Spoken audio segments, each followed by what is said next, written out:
What's going on today, team? Sage here, aka the Golf Hacker. Welcome back to the Golf Hacker channel, and I hope wherever you're tuning in from today, you've had a good start to the year. I've just returned to the UK after a trip back home to Aotearoa, New Zealand with my wife Belinda. We're travelling home to reunite with friends and family and attend a few weddings over the summer back in New Zealand. While I didn't get stacks of practice in, I did get a few range sessions in, and I played a few rounds of golf with some sporadic results, which I'll get to shortly. Since I've returned back to the UK, I haven't had a chance to get much golf in. Cruise Hill has been closed due to rain, so before we get the ball rolling on videos again for 2022, I thought it'd be a good chance just to look back at some of the progress to date and set some new goals to get us started on the new year. Let's get to it.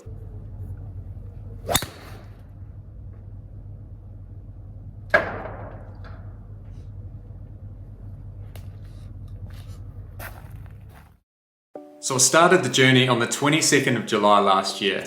It was a reasonably slow start. I had to make changes to a few key fundamentals as pointed out by Caroline in my first lesson, the biggest one being my grip.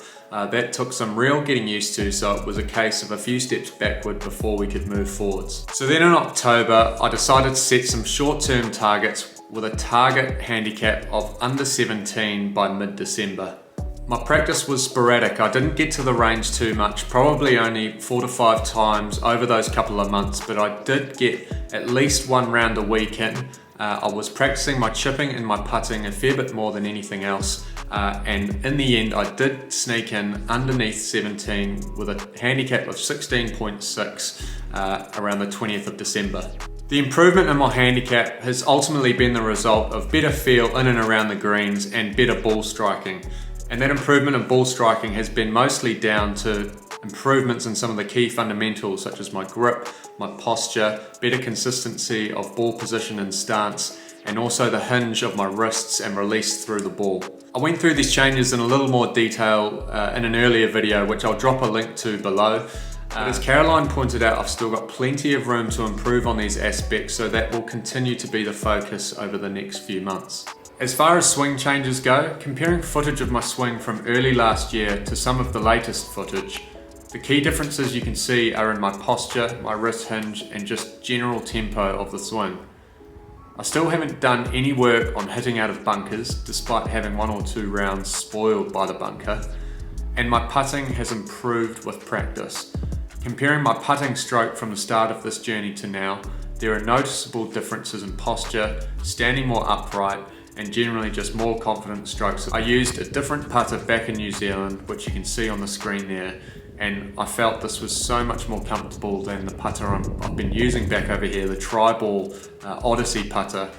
So I'm looking to replace that fairly soon. So as of today, my handicap sits at 16.8, but I'm hoping with a few more good scores to start this year off, I'm not too far away from shaving off a few more strokes, particularly as I had some very interesting results back in New Zealand. I managed to play 4 separate rounds of 18 and then 9 holes on 2 separate occasions. I managed to film those 2 9 holes, and I'll release that video next week.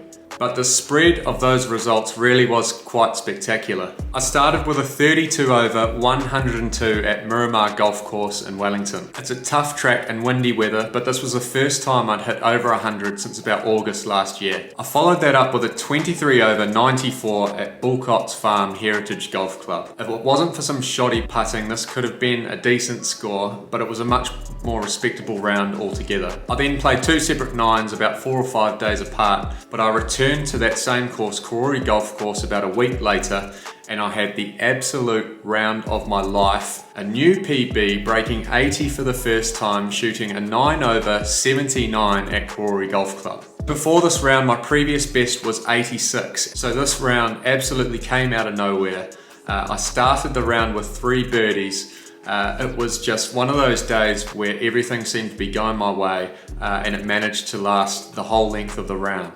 So this just goes to show that you should never judge a golfer by their scores alone, and you never know what kind of score you might produce every time you step out on the golf course. I had one final round of my trip up north in Waitangi, playing Waitangi Golf Course, where I shot a 15 over 87. So despite that ugly start to the tour, I really produced some great scores to finish the trip, and that has me itching to get back out on the course now that I'm back here in the UK. So with all that in mind, when I decided to start documenting things here on YouTube, it was because I wanted to help other amateurs understand what they could expect, the learnings, the key challenges if they decided to apply themselves to improve their handicaps. With that in mind, keeping things fairly simple here, I just wanted to share a few key learnings between when I started and where I am now in the journey, improve my handicap from 22 to 16. The first of those learnings is that lessons are worth their weight in gold. Even after just a single lesson with Caroline, I had such a better understanding of what it takes to create a good ball strike in the golf swing.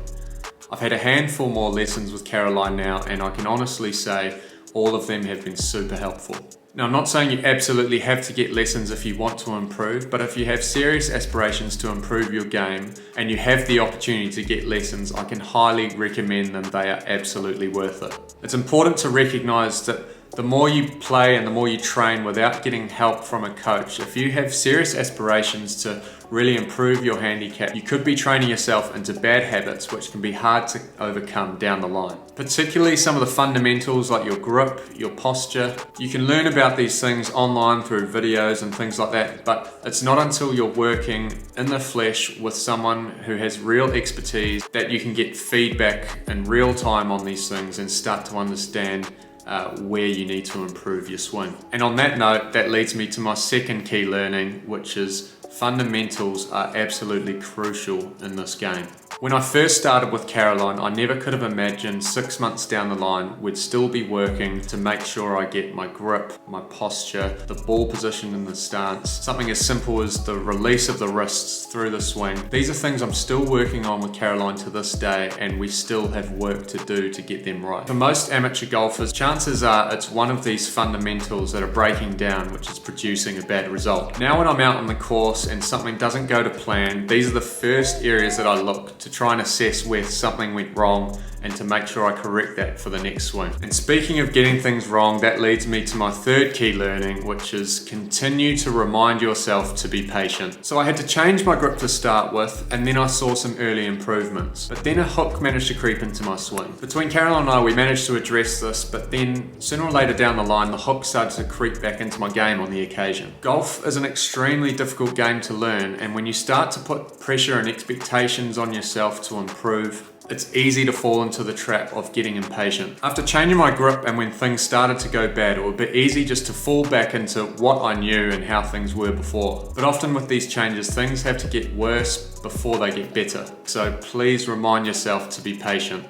So with that out the way, let's set some new targets for the start of 2022. The ultimate goal still remains to get to scratch by the end of the year. Through the last 6 or 7 months, I've had a much better chance to get a grip on exactly what it's going to take to get there, and it's fair to say that that goal is almost certainly unattainable now, but we're still going to work hard and see how close we can land by the end of the year. But to stay a little more motivated and work towards some more short-term targets, I've set 3 key goals to achieve by mid-April. The first of those is to get my handicap under 13. We're still a couple of months away from sunnier weather returning here in the UK, but I'm just going to have to keep chipping away in the winter weather. To do this, I'm going to continue to aim to play at least 1 to 2 rounds a week. My second goal is to play 18 holes with no 3-putts. Now, as you know, I've had some scores spoiled by bad putting, and I need to get on top of this area of my game. For this reason, I'm going to continue to work hard on my putting and aim to land a round with no 3-putts on the scorecard. To help me achieve this, I'm going to continue to do lots of putting here at home on my putt-out trainer mat,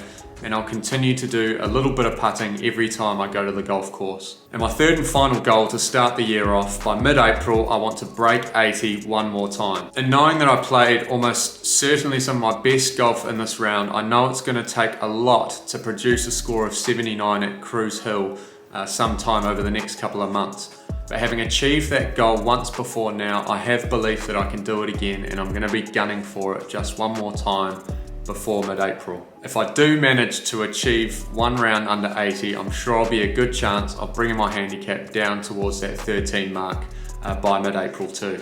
So that will be my focus. Let me know in the comments down below what you're aiming to improve in your golf game over the next few months. A couple of you had requested a what's in the bag video, which I'll get to shortly, but if there's any other content you want to see to start this year, let me know in the comments down below. I've got an 18-hole every shot golf vlog coming out next week, and I'll also have some more insights with Caroline coming soon. That's it for today. Thanks again for tuning in, and we'll see you next week. Take it easy.